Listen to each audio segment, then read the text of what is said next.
Hace mucho tiempo, antes incluso de que existiera el mundo tal como lo conocemos, había un hermoso ángel llamado Lucifer.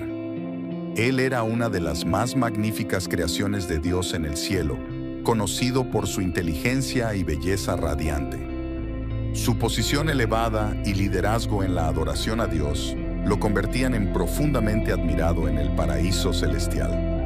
Lucifer estaba adornado con piedras preciosas y su apariencia irradiaba la gloriosa luz de Dios. Poseía gran sabiduría y poder, siendo un líder en la adoración y alabanza a Dios. Su papel era traer gloria a Dios a través de la música y la alabanza, y su presencia era una fuente de inspiración para los otros ángeles. A pesar de su posición elevada y la honra concedida, algo cambió en Lucifer. Se volvió orgulloso y ambicioso, deseando ser como Dios y ser adorado de la misma manera. Este deseo lo llevó por un camino peligroso, transformando su orgullo en rebelión contra Dios. Lucifer convenció a un tercio de los ángeles en el cielo a unirse a él en su rebelión contra Dios, creyendo que podrían gobernar mejor que él. Hubo una gran batalla en el cielo, liderada por el arcángel Miguel y los ángeles de Dios, contra Lucifer y sus seguidores rebeldes. Al final, Lucifer y sus ángeles fueron derrotados. Como castigo por su rebelión, Lucifer y sus seguidores fueron lanzados a un lugar de oscuridad y separación de Dios, que se convirtió en conocido como el infierno. Allí, Lucifer se transformó en Satanás, el adversario de Dios, y él y sus seguidores caídos se convirtieron en enemigos de todo lo que es bueno.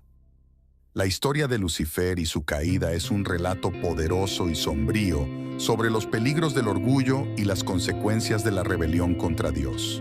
Nos recuerda la importancia de la humildad y la fidelidad a Dios. En el reino más allá de las nubes vivían incontables ángeles, cada uno con sus funciones y deberes sagrados, todos coexistiendo en perfecta armonía y paz. Entre estos seres celestiales estaba Miguel, conocido por su gran fuerza, pero también por su sabiduría y sentido de la justicia.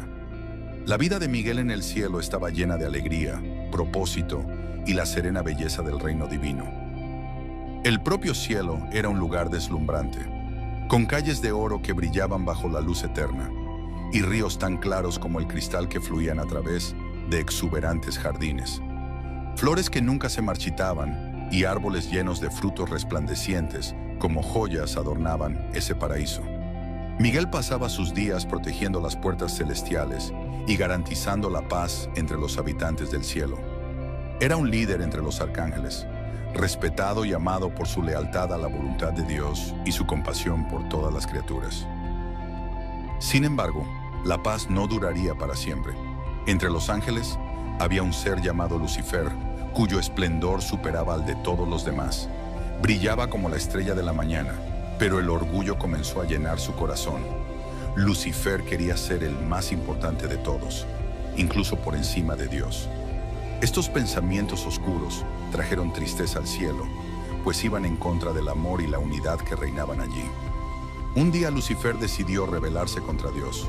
Convenció a un tercio de los ángeles para que lo siguieran, prometiéndoles poder y libertad. Pero esto fue un error grave, pues nadie podía igualar la majestad de Dios. Cuando Miguel supo de la rebelión de Lucifer, comprendió que debía actuar rápidamente para proteger el cielo y el orden divino. Dios le encomendó a Miguel la tarea de liderar a los ángeles fieles en la batalla contra Lucifer y sus seguidores. Era el inicio de una batalla grandiosa, una lucha entre la luz y las tinieblas, en el propio corazón del cielo.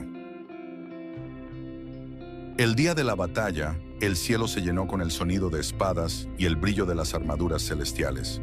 Miguel, empuñando su espada de luz pura, lideró el ataque contra Lucifer. El combate fue feroz, con Miguel y sus ángeles moviéndose rápidamente, esquivando las llamas oscuras y contrarrestando con explosiones de luz brillante. Lucifer, armado con su propia espada poderosa, luchaba con toda su fuerza. El cielo se convirtió en un campo de caos, pintado con trazos de luz y sombra. Ambos lados sufrieron grandes pérdidas, pues nunca antes había ocurrido una batalla así en el cielo. A pesar de la fuerza de Lucifer, La fe y la determinación de Miguel eran inquebrantables. Con un poderoso grito, Miguel invocó el poder del bien, y su espada brilló aún más fuerte. En un momento decisivo, desató un golpe final sobre Lucifer. El impacto fue devastador. Lucifer, incapaz de resistir el poder de la fe de Miguel y la unidad de los ángeles leales, fue derrotado. Lucifer y sus seguidores fueron expulsados del cielo, cayendo como estrellas fugaces, lejos de la luz y la gloria de Dios. Miguel y sus ángeles salieron victoriosos, pero sus corazones estaban pesados por la pérdida de sus hermanos. La paz volvió al cielo, pero la batalla fue un recordatorio del peligro del orgullo y de la importancia de la humildad y la lealtad. Desde ese día, Miguel fue celebrado como el protector del cielo, un héroe que se mantuvo firme frente a la oscuridad y preservó el reino de la luz. Su valentía y fe salvaron el paraíso, garantizando que el amor y la unidad reinarían por siempre. Y así, la historia de la batalla entre Miguel y Lucifer se convirtió en una leyenda, enseñando a todos sobre el poder del bien y los peligros del orgullo. Hace mucho, mucho tiempo, después de que Moisés liderara a los israelitas fuera de Egipto a través del Mar Rojo, viajaron por el desierto hasta un lugar llamado Monte Sinaí. Dios los había liberado de la esclavitud y ahora quería darles reglas especiales para vivir, reglas que los ayudarían a ser buenos unos con otros y a permanecer cerca de Él. Moisés subió solo al alto y rocoso monte Sinaí. La montaña estaba cubierta por nubes espesas y había truenos y relámpagos. Era un poco aterrador, pero Moisés sabía que era importante. Dios mismo iba a hablar con él allí. Dios habló con Moisés en la montaña durante 40 días y 40 noches. Le dijo a Moisés 10 reglas muy importantes que se conocieron como los 10 mandamientos. Estas no eran solo cualquier regla, eran la manera de Dios de mostrar al pueblo cómo vivir en paz unos con otros y ser fieles a Él. Cuando Moisés descendió de la montaña, trajo consigo 2 tablas de piedra. Los mandamientos estaban escritos en estas tablas para que todos pudieran recordarlos. Los mandamientos decían: no tendrás otros dioses delante de mí, lo que significaba que los israelitas solo debían adorar al único Dios verdadero. No te harás imagen ni ninguna semejanza, lo que significaba que Dios no quería que las personas adoraran estatuas o imágenes como si fueran dioses. No tomarás el nombre del Señor tu Dios en vano, porque debían hablar el nombre de Dios con respeto, no descuidadamente. Acuérdate del día de reposo para santificarlo, porque Dios quería un día por semana para que descansaran y pensaran en Él, así como Dios descansó en el 7º día cuando creó el mundo.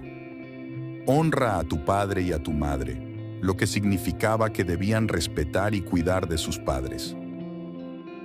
No matarás, lo que significaba que la vida es preciosa y que debían protegerse unos a otros. No cometerás adulterio, porque Dios quería que los esposos y esposas fueran fieles el uno al otro. No hurtarás, lo que significaba que tomar algo que no es suyo es incorrecto. No dirás falso testimonio contra tu prójimo, lo que significaba que mentir sobre los demás es perjudicial. No codiciarás, lo que significaba no envidiar lo que otros tienen. Las personas prometieron seguir estos mandamientos, y Moisés las ayudó a entender lo que cada uno significaba. Los 10 mandamientos eran un regalo para ayudar a los israelitas a entender lo que está bien y lo que está mal.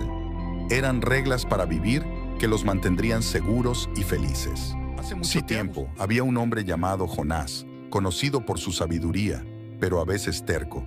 Estaba a punto de enfrentar un gran desafío.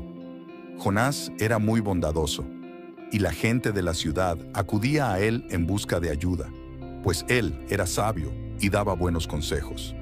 Le encantaba hablar con Dios y oraba mucho, demostrando que realmente se preocupaba por ser bueno y amable. En un día soleado, Dios habló con Jonás. Jonás, debes ir a Nínive, una ciudad perdida en la maldad. Ellos no creen en mí y sus malos caminos han llegado hasta mí. En 40 días destruiré Nínive, a menos que tú los cambies. Pero Jonás tuvo miedo y no quiso ir. En lugar de ir a Nínive, Jonás abordó un barco hacia Tarsis, esperando escapar de su tarea desalentadora. En el mar, una feroz tormenta estalló. Los marineros, aterrorizados, se preguntaban quién había traído esta desgracia. Mientras tanto, Jonás dormía en la bodega, ajeno al peligro. Los marineros echaron suertes para encontrar la causa de la tormenta, y la suerte recayó sobre Jonás. Él confesó: «Estoy huyendo de la tarea de Dios. Láncenme al mar y la tormenta cesará». A regañadientes, los marineros arrojaron a Jonás al mar embravecido. Milagrosamente, la tormenta paró. Los marineros quedaron asombrados y prometieron servir al Dios de Jonás. En las profundidades, Jonás fue tragado por una ballena gigante. Dentro de ella era oscuro y húmedo, un entorno extraño. Jonás oró fervientemente, dándose cuenta de que no podía huir de su deber. Prometió cumplir con la orden de Dios si era salvado. Después de 3 días, la ballena escupió a Jonás cerca de Nínive. Jonás estaba agradecido y sabía que era hora de completar su misión. Jonás caminó por Nínive, una ciudad de personas que eran perversas y no creían en Dios. Les advirtió: «En 40 días, Nínive será destruida, a menos que cambien sus caminos». Contó a todos sobre la historia del barco y la ballena. La gente escuchó a Jonás y comenzó a cambiar, abandonando sus actos malvados. Cuando pasaron los 40 días, Jonás acampó en el desierto para ver qué sucedería con la ciudad. El pueblo de Nínive ahora creía en Dios y se arrepintió. Dios vio su cambio de corazón y no destruyó la ciudad. Después de la salvación de Nínive, Jonás se sintió molesto. No podía entender por qué Dios perdonó a una ciudad que había sido tan mala. Dios quería enseñarle a Jonás sobre la compasión. Así que Dios hizo que una planta especial creciera para dar sombra a Jonás del sol abrasador. A Jonás le gustó mucho la planta, pero al día siguiente, Dios dejó que un gusano se comiera la planta, y Jonás estaba muy caliente e infeliz. Dios le preguntó a Jonás: «¿Te importa la planta?». Jonás dijo que sí. Dios entonces dijo: «Te importa una planta, pero a mí me importan todas las personas de Nínive, especialmente los niños y los animales. Cometieron errores, pero merecen una oportunidad para ser mejores». La historia de Jonás nos enseña sobre ser amables y perdonar. Incluso cuando las personas hacen cosas malas, pueden cambiar y ser buenas nuevamente. En la antigua tierra de Judea, nació un niño especial llamado Juan. Su nacimiento fue un milagro, ya que sus padres, Zacarías e Isabel, eran muy mayores y nunca habían podido tener hijos antes. Antes de que naciera Juan, un ángel se apareció a Zacarías y le dijo que su hijo tendría una misión importante de preparar el camino para el Señor.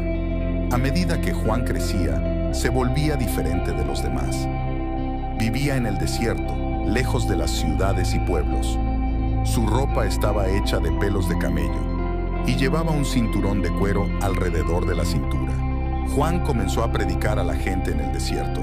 Tenía una voz poderosa que resonaba en el desierto, llamando a la gente al arrepentimiento, lo que significa apartarse de hacer cosas malas y volver a Dios. Bautizaba a las personas en el río Jordán como señal de que estaban cambiando sus corazones y sus vidas. La gente empezó a hablar sobre Juan. Nunca habían visto a alguien como él antes. Algunos pensaban que podría ser el Salvador especial, el Mesías que Dios había prometido. Pero Juan siempre decía: «Yo no soy el Cristo, solo estoy aquí para preparar el camino para Él». Un día, Jesús mismo vino al río Jordán, donde Juan estaba bautizando. Cuando Juan vio a Jesús, supo que era aquel del que había hablado. Dijo: «He aquí el Cordero de Dios, que quita el pecado del mundo». Aunque sentía que no era digno de bautizar a Jesús, Jesús insistió y Juan lo bautizó. Cuando Jesús salió del agua, algo milagroso sucedió. Los cielos se abrieron y el Espíritu de Dios descendió como una paloma y se posó sobre Jesús. Después de bautizar a Jesús, Juan continuó predicando y hablando a la gente sobre la venida del reino de Dios.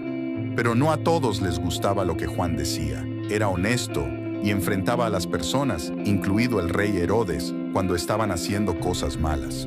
Esto trajo problemas a Juan y acabó siendo arrestado. La vida de Juan tuvo un final triste.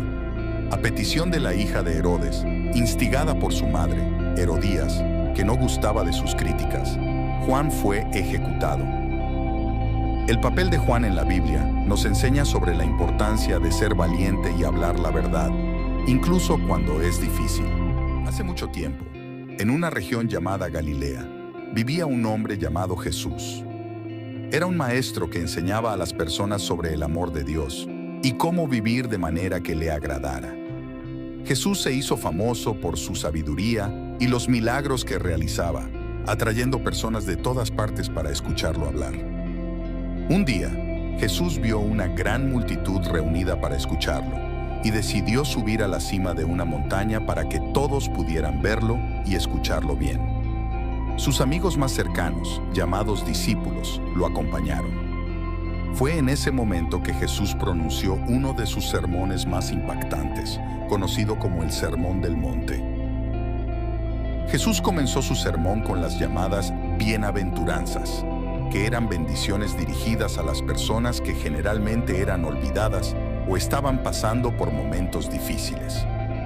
Dijo cosas como: bienaventurados los pobres de espíritu, porque de ellos es el reino de los cielos, y bienaventurados los mansos, porque ellos heredarán la tierra, mostrando que Dios se preocupa por todos, especialmente por aquellos que se sienten tristes, excluidos o son tratados injustamente.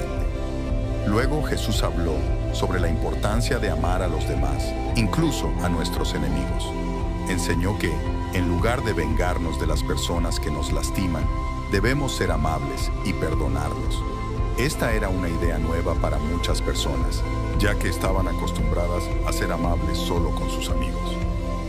Jesús también enseñó sobre la importancia de la honestidad, de no preocuparse demasiado por las cosas materiales y de confiar en que Dios nos provee lo que necesitamos.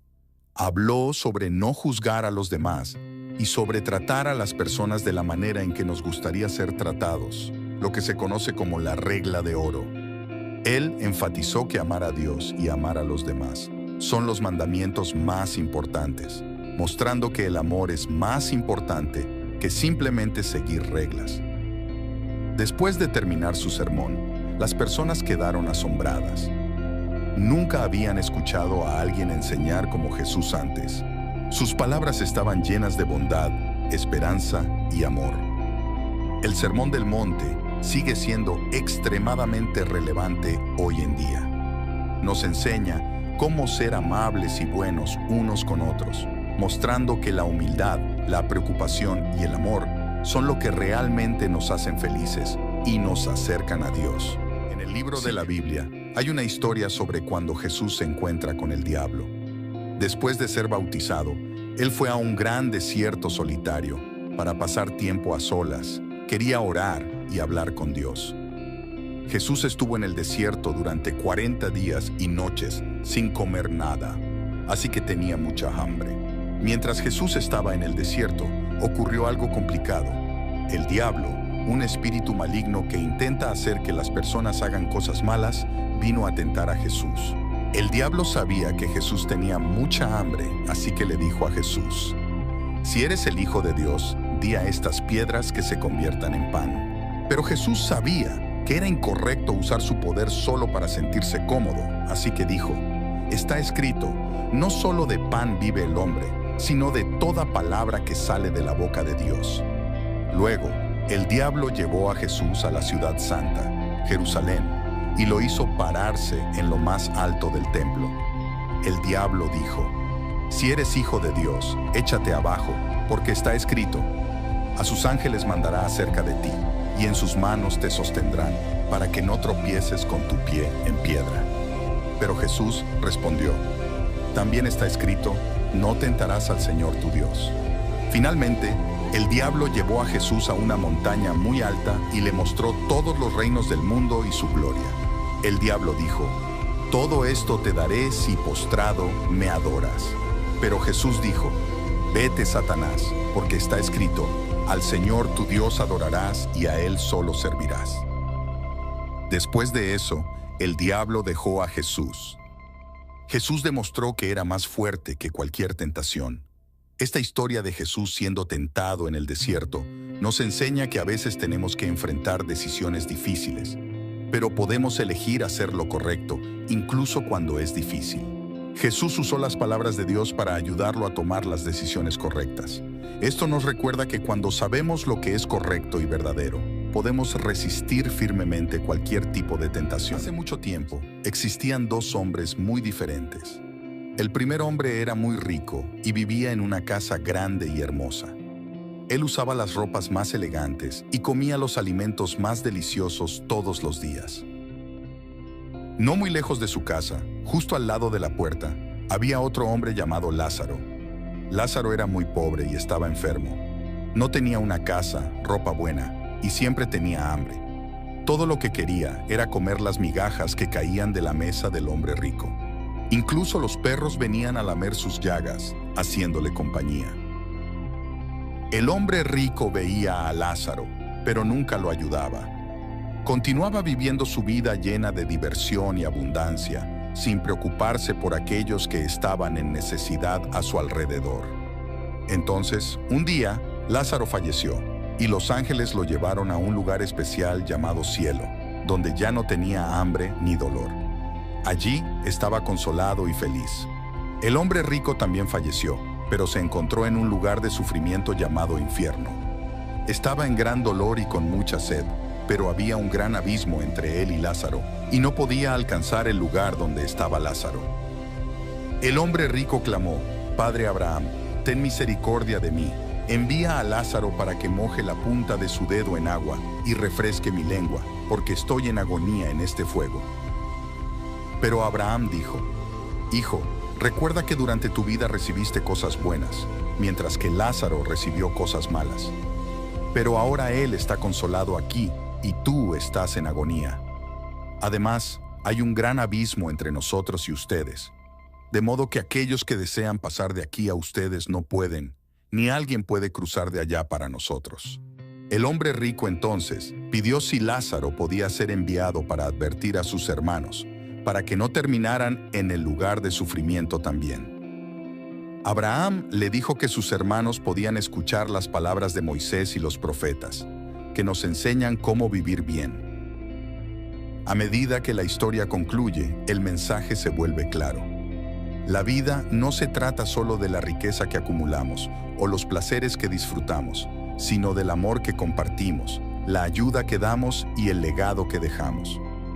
La historia de Lázaro y el hombre rico nos enseña a mirar más allá de nuestros deseos y a cuidar de aquellos a nuestro alrededor, porque al hacerlo encontramos la verdadera esencia de la humanidad y el camino hacia la paz y la felicidad duraderas.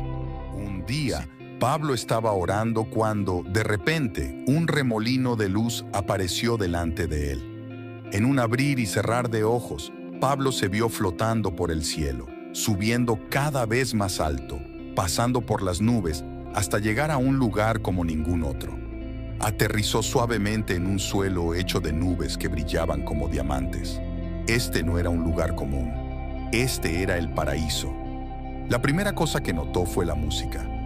Era como si todos los sonidos más hermosos que jamás había escuchado estuvieran siendo tocados al mismo tiempo por ángeles. Ellos tenían alas que brillaban, y su música hacía que el aire bailara con colores. Entonces, Pablo vio algo increíble, animales que nunca había visto antes. Había leones con alas conversando con pavos reales de plumas plateadas y gigantes gentiles que podían flotar. Por todas partes, criaturas llenas de alegría y paz. Frente a él, había un camino con luz sagrada que conducía a un magnífico palacio. El palacio estaba hecho de un cristal tan claro que se podía ver el arco iris dentro de él. Mientras Pablo caminaba, las flores a lo largo del camino florecían solo para él. De repente, frente al palacio, Pablo vio una figura tan brillante que apenas podía verla. Era Jesús, rodeado de una luz deslumbrante. Jesús sonrió a Pablo y su corazón se llenó de una felicidad que nunca había conocido. Jesús no habló con palabras, pero Pablo podía entender todo lo que él quería decir. Era como si el propio amor estuviera hablando, contando secretos sobre la alegría y la paz. Jesús le mostró a Pablo un río que brillaba con vida. El agua no era solo azul, sino viva con todos los colores que Pablo podía imaginar. A la orilla del río había un árbol que daba 12 tipos de frutos, uno para cada mes, y sus hojas podían curar cualquier cosa. Pablo quería quedarse para siempre, pero su visita llegó a su fin. El remolino de luz lo llevó suavemente de vuelta a la tierra y aterrizó exactamente donde había comenzado, lleno de una alegría y paz increíbles. Sabía que había recibido un vistazo del paraíso para compartir esperanza con todos. Pablo contó a todos sobre la música, los animales, el río de la vida y, más importante, el amor eterno de Jesucristo. Aunque era difícil para las personas entender todo, veían la verdad en los ojos de Pablo y el amor en su corazón. Sabían que había visto algo extraordinario, un vistazo del paraíso, y eso les llenó de esperanza y alegría, sabiendo que el paraíso es real. En el futuro llegará un día en el que Dios juzgará a todas las personas que han vivido. Se llama Día del Juicio, y es cuando Dios decide quién irá al cielo y quién será arrojado al infierno. En el día del juicio se cree que Jesús volverá a la tierra. No será un regreso silencioso, será poderoso y glorioso. La Biblia dice que habrá trompetas sonando y todo el mundo sabrá que Jesús ha vuelto. Jesús se verá como el gran Rey del cielo. El cielo cambiará y todos, no importa dónde estén, lo verán. Las personas que han muerto serán devueltas a la vida. Junto con todos los que aún están vivos, se reunirán ante Dios. Es cuando comenzará el juicio. Jesús será como un rey, sentado en un gran trono majestuoso, y todos estarán delante de él. En este día, todo lo que hayamos hecho, dicho o incluso pensado será conocido. Nada quedará oculto. La Biblia dice que se abrirán libros, incluido el libro de la vida, que contiene los nombres de todos los que han elegido seguir a Jesús y vivir de una manera que agrade a Dios. Las personas serán juzgadas según sus acciones y si eligieron aceptar el amor y el perdón de Dios. Aquellos que han seguido a Jesús y han pedido perdón por los errores que han cometido, serán invitados a vivir con Dios para siempre en un nuevo mundo perfecto, llamado cielo. El cielo se describe como un lugar hermoso donde no hay tristeza, dolor o sufrimiento. Pero para aquellos que han elegido no seguir a Dios y se han alejado de su amor, la Biblia dice que serán separados de Dios y no podrán vivir en el cielo. Esta parte del día del juicio es triste y sirve como un recordatorio de lo importante que es pensar en las elecciones que hacemos. El día del juicio trata sobre justicia y equidad. Es un día en el que Dios hará todo bien. Todas las cosas malas en el mundo, como mentir, lastimar a los demás o ser egoísta, serán tratadas. También es un día de esperanza para muchas personas, porque significa que la bondad y el amor de Dios finalmente harán que todo en el mundo sea bueno y correcto. La historia del día del juicio nos enseña que nuestras acciones y elecciones importan. Es un recordatorio para vivir de manera amable y buena, pedir perdón cuando nos equivocamos y preocuparnos por los demás. También es una historia sobre la promesa de Dios de hacer un mundo nuevo, donde todo sea justo, pacífico y lleno de amor. Si te ha gustado el video, por favor, dale me gusta y suscríbete. Esto nos ayuda mucho a seguir haciendo más videos. Gracias y hasta la próxima.